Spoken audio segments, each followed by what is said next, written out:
Welcome to story box. तब तक हमने देखा था कि तुनान को पता लग जाता है कि N99 और कोई नहीं बल्कि उसका ली चान सिंह ही है और वह उसको वापस ठीक करना चाहता है। तो आगे की कहानी शुरू करते हैं।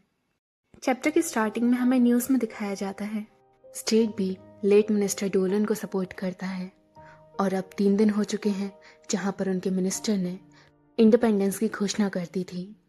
रॉयल फैमिली भी स्टेट गवर्नमेंट के साथ काफ़ी ज़्यादा नेगोशिएशन में लगी हुई है।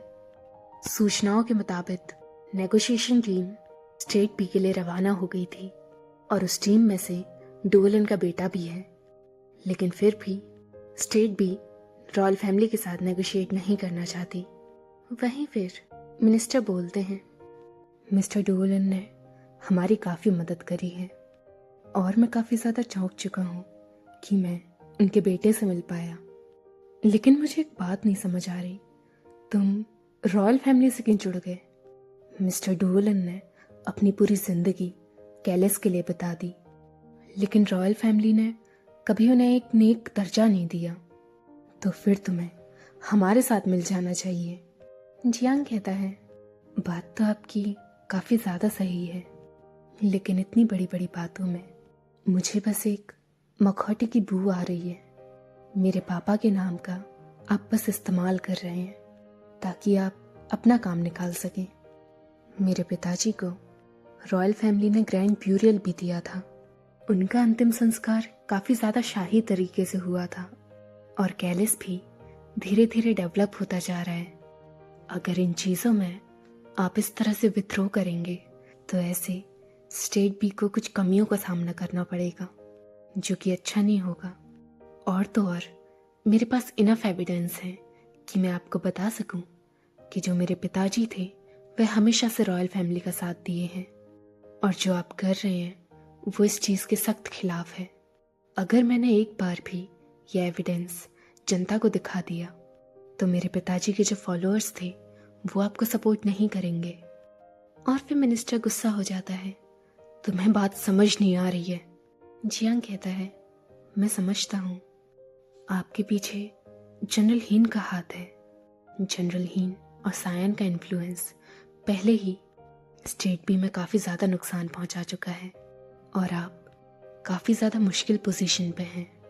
वहीं जियांग अपने लैपटॉप में कुछ टाइप कर रहा होता है और वह लिखने के बाद उस मिनिस्टर को ये दिखाता है और संग के संग कहता है, अगर आप घोषणा कर दें कि आप ये स्वतंत्रता की मांग को वापस लेते हैं, जिससे मैं अपने पिताजी के जो सच्चे शब्द थे वो बता पाऊँ, फिर इसके बाद रॉयल फैमिली आपसे वादा करेगी कि आपको आगे जाके कोई भी हानि नहीं होगी। और वहीं लैपटॉप में लिखा होता है, रॉयल फैमिली हमारी कॉन्वर्सेशन को मॉनिटर कर रही है, मुझे जनरल हीन ने भेजा है और मैं पिताजी की गवाही आगे आने वाले इवेंट में दूंगा, तो प्लीज़ कोऑपरेट। और वह चुप रहने का इशारा करता है, जो कि मिनिस्टर समझ जाता है। फिर सीन चेंज होता है जनरल बीसल के पास। जियांग कार में बैठ जाता है और कहता है, गवर्नर को हम पर भरोसा हो चुका है और वह मुझे जल्दी समय बता देंगे जब ये टीचिंग इवेंट होगा। बीसल कहता है, तुमने बहुत मेहनत करी। जियांग कहता है, मैं वही कर रहा हूँ जो मुझे करना चाहिए। और मन में सोचता है, आफ्टर ऑल गेम तो अभी चालू हुआ है और इस बार मैं कोई प्यादा नहीं। वहीं जनरल हीन की तरफ उनका सेक्रेटरी बताता है कि जियांग ने प्लान के मुताबिक अपना काम कर दिया है और बोलता है, दूसरी खबर ये सुनने में आई है कि जनरल लाओ कल रात अपने बड़े बेटे से मिले थे। डोलन की मौत के बाद जनरल लाओ की उम्मीदें आपसे हट चुकी हैं, इसीलिए मैं आपको बताना चाहता हूँ कि इस बार आप फेल नहीं हो सकते, नहीं तो आपका परिवार आपको निकाल फेंकेगा। जनरल हीन इस बात को समझते हैं और कहते हैं, समझा। और सेक्रेटरी मन में सोचता है, लगता है जनरल हीन को जियांग की काफ़ी चिंता हो रही है। अगर जनरल अपने प्यादों को खोने से डरते रहे तो आगे जाके उनकी हार निश्चित है। उन्हें ऐसा नहीं करना चाहिए। सेक्रेटरी ने बात तो सही बोली वैसे, है ना? Herbert hotel. Lee John Singh brush कर रहा होता है और मन में सोचता है, मैंने सोचा नहीं था कि कल रात की इन्फॉर्मेशन सच हो जाएगी। वहीं फिर तनान आता है और कहता है, क्या तुमने आराम से इसे करा? हमने तुम्हें देखा था कि सुबह तुम काफ़ी चैन से सो रहे हो, तो हमने तुम्हें उठाने की कोशिश नहीं करी। जियांग ने पहले ही अपना काम कर चुका है। आगे प्रीचिंग इवेंट होने वाला है, तो हमें उसकी तैयारी कर लेनी चाहिए। ली जॉन सिंह ये सुनकर पूछता है, बस एक दिन के अंदर ही उसने इतना कुछ कर दिया? और फिर वह कहता है, और तो और तुमने मेरे से कल ज़्यादा पी ली थी और तुम नशे में भी काफ़ी थे, फिर भी मेरे से पहले कैसे जग गए? और तुम मुझे साथ लेकर आए थे, लेकिन फिर भी मुझे सुबह लेकर नहीं गए, ऐसा क्यों? और वो मन में सोचता है, क्या तुम मुझ पर शक करने लग गए हो? तनान कहता है, अरे हमारी दोपहर को अपॉइंटमेंट है एक। ली जॉन सिंह कहता है, तो फिर तुम्हें मुझे बताना चाहिए था। क्या मैं भी तुम्हारे साथ चलूं? तनान फिर उस टूथब्रश को ली जॉन सिंह के मुंह में रखता है और कहता है, वह हमारे काफ़ी ख़ास दोस्त की है और हम उससे काफ़ी दिन बाद मिलने वाले हैं, तो अच्छा होगा कि हम अकेले जाएं। ली जॉन सिंह मन में सोचता है, खास दोस्त? इतना खास कि मैं तक नहीं जा सकता। और वह ब्रश करते हुए मन में सोचता है, लेकिन तनान के लिए सबसे ज़्यादा स्पेशल तो मैं हूँ ना, मतलब कि ली जॉन सिंह है ना। क्या वह ली जॉन सिंह से भी ज़्यादा खास है? और हमारा चैप्टर एंड होता है। Next chapter. तनान दोपहर को वेटिंग एरिया में इंतज़ार कर रहा होता है। वह अकेला था, लेकिन वहीं बाहर ली जॉन सिंह आया हुआ था, जो कि चुपके से उस पर नज़र रख रहा था और मन में सोचता है, तनान कभी भी ली जॉन सिंह के बिना नहीं गया। ये ताज्जुब की बात है कि इस बार ली जॉन सिंह भी साथ नहीं गया। मैं आशा करता हूँ कि ये सीक्रेट पर्सन जनरल हीन के प्लान में दिक्कत ना दे आगे। और तभी वह शख्स वहाँ आता है।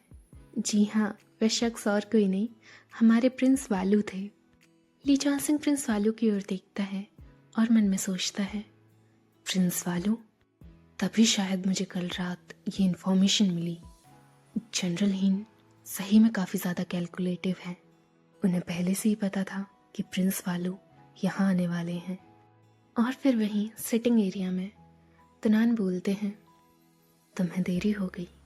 प्रिंस वालू कहते हैं, ओ कम ऑन, जैसे ही मुझे तुम्हारा मैसेज मिला मैं सीधा आया तुम्हारे पास, नहीं तो अब भी मैं आर्कटिक में नॉर्दर्न लाइट्स देख रहा होता।